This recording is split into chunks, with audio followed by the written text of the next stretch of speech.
Okay, let's look at Westphalia and have some final words about it. Ah, all right. Yeah, we gotta adjust the camera every time. So, it's an interesting game. Tom Russell, number 46 in their line. Wow, it's kind of amazing. Expresses it as sort of an experimental game, and I have to agree with that. For people who are looking for something that's going to be a really good, tight, competitive game, this is not it. And it's also not a war game, you know? It's a peace game. It's not a heavily detailed game. It's really kind of, in terms of the level of complexity of the game, kind of like a moderate Euro in terms of the amount of different things you have to do. A lot of it's very mechanistic. You're following a strict procedure in some ways, but during the diplomacy phase, everything's kind of wide open in terms of the deals you can cut. You can basically stop the game at any point to cut any deal, and almost everything's tradable. Your position of play, I mean, even at the beginning of the game, who you are is tradable based on, yeah, I really want to play this power, I'm willing to give you something in whatever adjudged balance there is. And it's really hard to say that there is any balance to it, right? What makes it not a competitive game is one of the factors is this whole the whole victory conditions set. The fact that 5 out of the 6 people sitting at the table can win, and that's not necessarily better than a smaller number of people winning. It's possible that one person could win alone in the game. There's a couple different mechanisms that could happen, but that shouldn't necessarily be viewed as better or worse or anything in comparison to, say, 3, 4, 5 people winning out of the 6. Now, if all 6 people win, and this is the one place where I can see the game actually being competitively, like the ultra competitive player, and I can think I've seen a few in my life, would try to engineer so that everybody wins and then only they win. That's and that would be the puzzle for them, the sort of grand victory or whatever. For myself, I'm not willing to put the effort into that, especially since I really don't think that in a sense that doesn't seem better, So what you're saying is all 6 powers won, but somehow one of them is just in such a better position. Have they ultimately won in a better position than, like, if only 2 players win by the normal rules? Because 2 players winning by the normal rules means 4 people failed to achieve their victory conditions entirely. Whereas if only 1 person wins by the 6-player sort of tiebreaker rule or whatever, that means that all 6 players won, but one of them edged them all out by some additional victory point consideration. And so much of it rests on the philosophy of the players in terms of how they view the victory conditions of this game. That's actually where I find the game intriguing, perhaps to the most, is that how different people view victory in the game will influence how they play and their willingness to cut deals and what they're willing to do. Personally, I look at it kind of as the game is written, which is to say, any victory is as good as any other. So 5 out of 6 people winning is every bit as good as only 1 person managing to win the game. The other way you could engineer a victory on your own seems really, really hard, which is actually, denying everyone a chance at victory. First of all, there's 2 players who can't win a singular victory in that case, Austria and France. They can only win if at least 2 other players win with them. So, this is not, I don't think this is going to appeal to the majority of your Euro-type gamers who want a clear victor coming out of any given game. It's, in a sense, a boiled-down, simplified experience game But it's kind of weird because the experience is really the cutting of deals, etc. I have a much less exciting game. I find this one a good deal of fun. A much less exciting game called the Cities game. It was put out by Psychology Today. And basically, you can cut deals with other players, and you're trying to achieve the ultimate city. And, the question is, do you want all boats to rise, or do you want to kind of oppress one group with the other? And there's no clear indication that one is better than the other. In a sense, like that game, this game kind of allows you to explore the interactions and thinkings of the players involved, more than it really shows you who's the best calculator, or who got the luckiest die rolls, or whatever. So, it kind of goes against the principles of what is normally seen as a game. Let me look a little bit at the components pretty quickly. First of all, my nose doesn't work anymore. It's all clogged up still, but the game had a wonderful smell from the laser printing, which, you open it up and you sniff it and you're like, oh man. Victory Point games had that too. They had the similar the laser printing, and then the burning of the cutting, the laser cutter.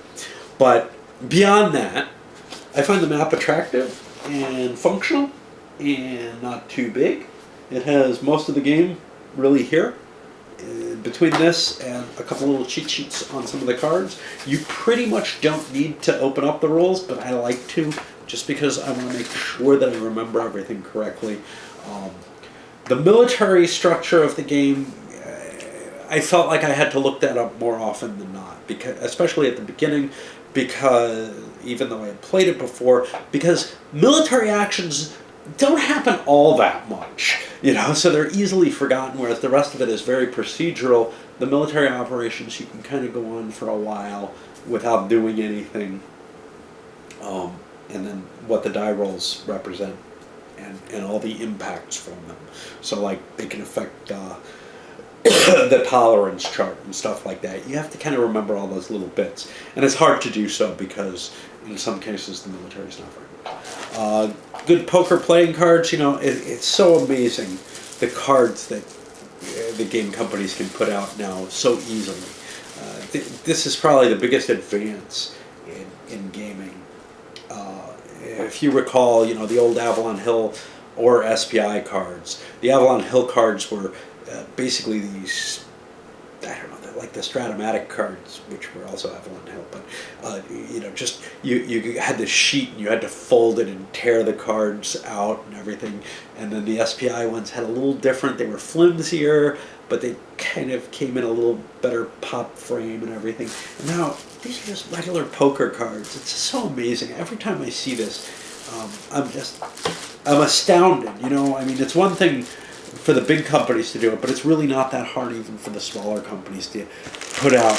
Obviously, the print-on-demand mechanism that Hollenspiel uses, the cards do actually interfere with that. They don't have to, though, because like GameCrafter does a print-on-demand with the cards or something, but they charge you a fortune. You got the wooden pieces, which that's also become kind of an industry standard type things, and then the laser, the laser printed and cut pieces, really nice pieces. The rule book, there's not a lot. I had a couple of places where I felt like there were some questions, and I can't remember them. It's been a while since I ran into them. But I feel like you can resolve them one way or the other without it really impacting the game, because the game, again, is more about the philosophy between the players as to what a victory means and what's going on with that than anything else. And I find that really intriguing. Some nice dice, whatever. And nice little box, a little tight, with all those wooden pieces. Obviously, they're in place.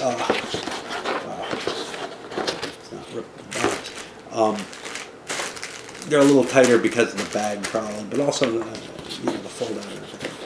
altogether, I find this a really, really neat, fun little experiment and experience of a game.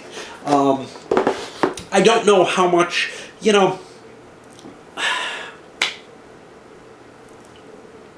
in the groups that I've seen in the past, I don't think there would be. I think there would be a couple players who would be like, wow, I'm really not into the fact that everybody can kind of win and it's not that competitive. But I think most of the players in the groups I've been in would mostly take this in stride. I don't know if the modern gamer is as open to that kind of experience. In terms of how much it's going to get played, well, there are so many games, I had trouble getting a game of Dune played on a regular basis. Dune is a fucking classic.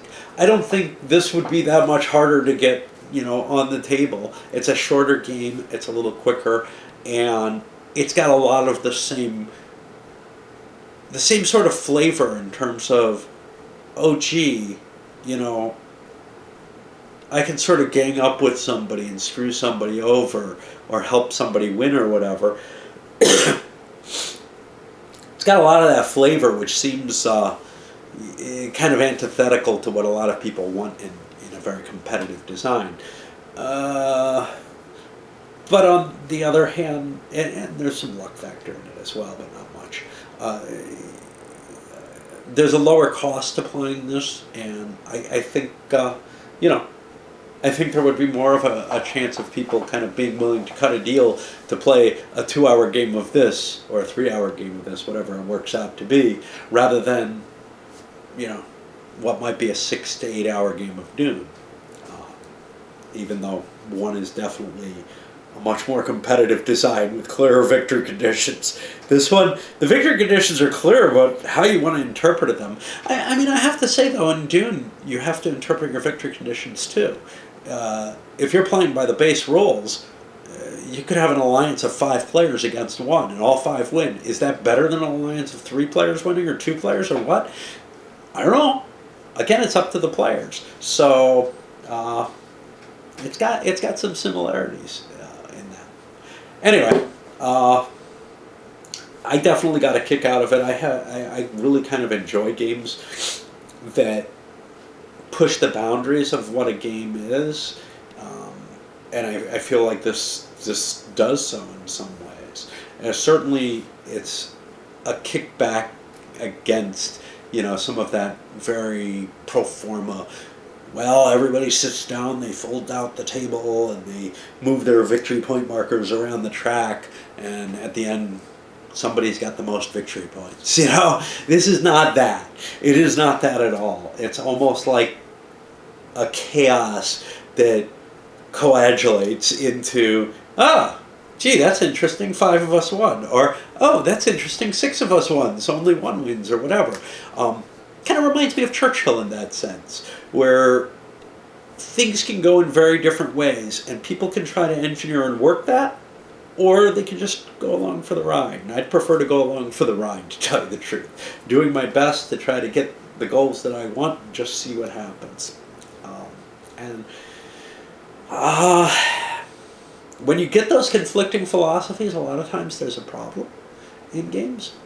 For example, I've seen people who are like, well, you couldn't possibly win anymore, so you shouldn't take any actions that influence other people's, chances of victory. In this, it's sort of completely the opposite. There's nothing that really defines anything.